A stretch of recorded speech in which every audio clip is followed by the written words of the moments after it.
Assalamualaikum warahmatullahi wabarakatuh. Perkenalkan nama saya Anggri Puspitasari, NIM 20111140117 dari Prodi Perbankan Syariah kelas 6D.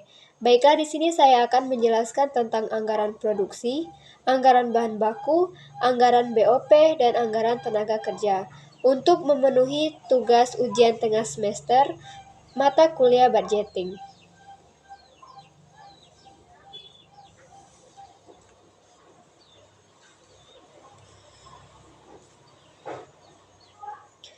Materi pertama yaitu anggaran produksi. Anggaran produksi atau production budget adalah perhitungan jumlah unit dari satu atau lebih produk yang dibutuhkan perusahaan untuk diproduksi dalam jangka waktu tertentu. Kita biasanya dapat menentukan anggaran ini dengan menggunakan perkiraan penjualan untuk periode tersebut, serta jumlah barang jadi yang akan kita rencanakan untuk disimpan dalam persediaan untuk situasi yang tidak terduga, seperti peningkatan permintaan yang tidak terduga. Tim manajemen menggunakan anggaran produksi untuk memperkirakan dan melacak semua biaya yang terkait dengan pembuatan suatu produk, terlepas dari apakah mereka membuatnya sepenuhnya sendiri atau mengalihdayakan berbagai elemen produksi ke kontraktor eksternal. Tujuan dari anggaran produksi yaitu 1. Menunjang kegiatan penjualan, sehingga barang dapat disediakan sesuai dengan yang telah direncanakan. 2. Menjaga tingkat persediaan yang memadai, dalam artian bahwa tingkat persediaan yang tidak terlalu besar atau tidak pula terlalu kecil, karena tingkat persediaan yang terlalu besar biasanya mengakibatkan meningkatnya biaya-biaya dan resiko-resiko yang dapat membebani perusahaan. 3. Mengatur produksi sedemikian rupa sehingga biaya-biaya produksi yang ditanggung akan seminimal mungkin. Berikutnya yaitu penyusunan anggaran produksi. Langkah-langkah yang harus dilakukan untuk menyusun suatu anggaran produksi yaitu 1. Menentukan kapan barang diproduksi. 2. Menentukan di mana barang akan diproduksi. 3. Menentukan urut-urutan proses produksi. 4. Menentukan standar penggunaan fasilitas-fasilitas produksi untuk mencapai efisien. Materi kedua yaitu anggaran bahan baku. Anggaran bahan baku adalah semua anggaran yang berhubungan dengan perencanaan secara lebih rinci mengenai penggunaan bahan baku untuk proses produksi selama periode yang akan datang. Dari pengertian anggaran pembelian bahan baku yang dikemukakan di atas dapat disimpulkan bahwa anggaran pembeli bahan mentah atau baku adalah anggaran yang merencanakan secara lebih terperinci tentang rencana kuantitas bahan baku yang harus dibeli oleh perusahaan dalam periode waktu mendatang untuk memenuhi kebutuhan. Tujuan anggaran bahan baku yaitu 1. Memperkirakan jumlah kebutuhan bahan baku.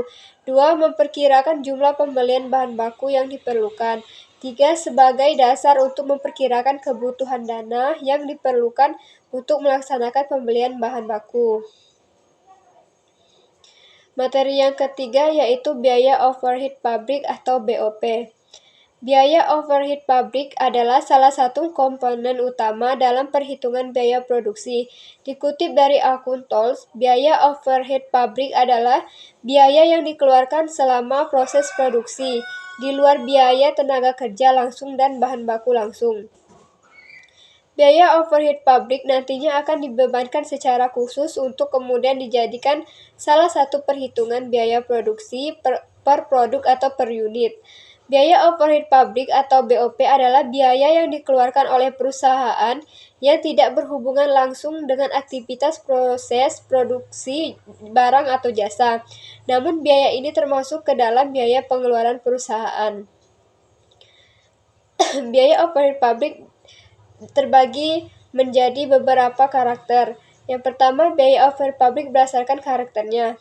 Yang pertama, biaya overhead pabrik tetap. Yang kedua, biaya overhead pabrik variabel. Dan yang ketiga, biaya overhead pabrik semi variabel. Selanjutnya yaitu biaya overhead pabrik berdasarkan sifatnya. 1. Biaya bahan penolong. Biaya bahan penolong adalah biaya yang merupakan bagian dari pembuatan untuk produk tapi jumlahnya terlalu kecil atau terlalu rumit bila dikategorikan secara bahan baku. Contohnya paku, baut, dan sebagainya. Yang kedua, biaya pemeliharaan dan reparasi. Sesuai namanya, biaya overhead pabrik ini misalnya biaya perbaikan mesin pabrik yang rusak dan perawatan peralatan pabrik.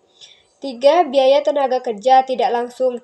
Biaya tenaga kerja tidak langsung antara lain upah pegawai bagian gudang, upah staf kebersihan, mandor, dan pegawai bagian administrasi.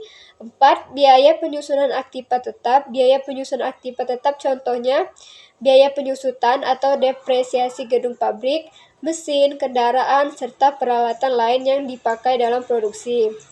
5. Biaya jasa pihak lain. Biaya overhead pabrik ini antara lain biaya listrik, biaya vendor, atau servis mesin.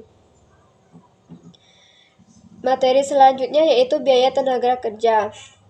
Biaya tenaga kerja merupakan harga atau jumlah rupiah tertentu yang dibayarkan kepada para pekerja atau karyawan yang bekerja pada bagian produksi.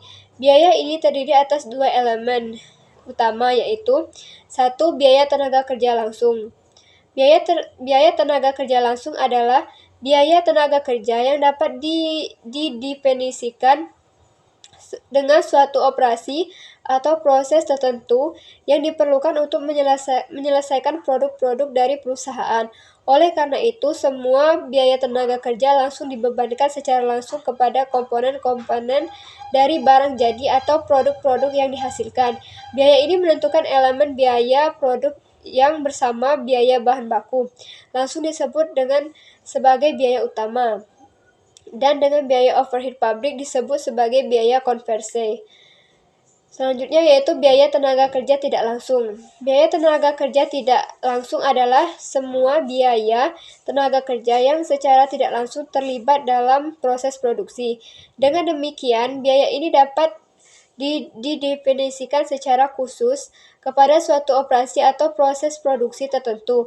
Biaya ini terdiri atas biaya-biaya tenaga kerja yang terjadi dalam departemen-departemen pendukung, seperti Departemen Pembelian, Departemen Pemeliharaan, Departemen Pencatat Waktu, dan Departemen Pengendalian Mutu.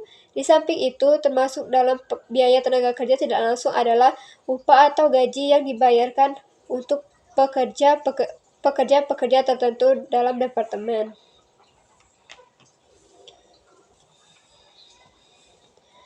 Sekian penjelasan dari saya. Wassalamualaikum warahmatullahi wabarakatuh.